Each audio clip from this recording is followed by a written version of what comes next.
กลุ่มร่วมมือสากลกระทรวงยุติธรรมได้จัดกองประชุมหน่วยงานย่อยด้านการปกครองในหัวข้อกองประชุมว่าด้วยฐานข้อมูลเกี่ยวกับเวียกงานยุติธรรมที่ใส่เข้าในการรายงานการวางแผนและกำหนดนโยบายโดยการนำใส่ฐานข้อมูลที่เป็นรูปภาพเกี่ยวกับเวียกงานยุติธรรมกองประชุมจัดขึ้นที่สโมสรสถาบันยุติธรรมแห่งชาติโดยการเป็นประธานร่วมของท่านนางสายคิดวีศรีสมบัติหัวหน้ากลุ่มหัวมือสากลท่านนางคาร่าดาซิลเวอร์ไลกี้อนุเลขาแขนงการปกครองหัวหน้าฝ่ายหัวมือสำนักงานผู้ต่างหน้าสหภาพยุโรปประจำลาวท่านนางลอล่า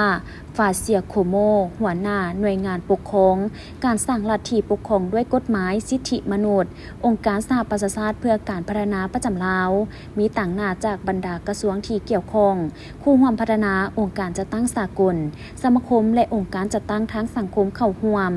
ในกองประชุมครั้งนี้เป็นครั้งทำอิฐของแขนงยุติธรรมการนำเอาข้อมูลที่มีของแขนงยุติธรรมเพื่อมาสาธิตเป็นรูปภาพซึ่งการทดลองครั้งทำอิฐของแขนงยุติธรรม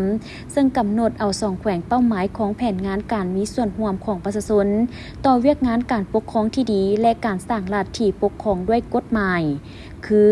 แขวงหลวงพระบางและแขวงขมวนซึ่งได้ต่างหน้าบรรยายโดยท่านบุญทรขันติวงศ์หัวหน้าแผนการและสถิติห้องการกระทรวงยุติธรรมซึ่งทดลองลงเลิก4เวียกงานคือเวียกงานช่วยเหลือทางด้านกฎหมายเวียกงานทะเบียนศาลเวียกงานปฏิบัติคำตัดสินของศาลและเวียกงานสภาทนายความ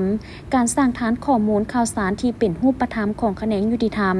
เฮ็ดให้แขนงยุติธรรมมีฐานข้อมูลที่เป็นวิทยาศาสตร์สามารถนำมาใช้ในการวิเคราะห์วิจัยการสร้างแผนยุทธศาสตร์และแผนพัฒนาของแขนงยุติธรรมนอกนั้นยังได้รับฟังบทเรียนจากเสี่ยวซานของแผนงานเซกา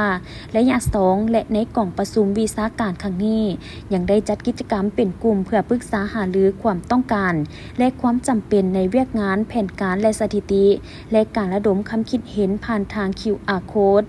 เพื่อให้ผู้เข้าร่วมทั้งหมดได้ประกอบความเห็นเพื่อเสริมสร้างการสร้างฐานข้อมูลข่าวสารที่เป็นรูปภาพของแขนงยุติธรรม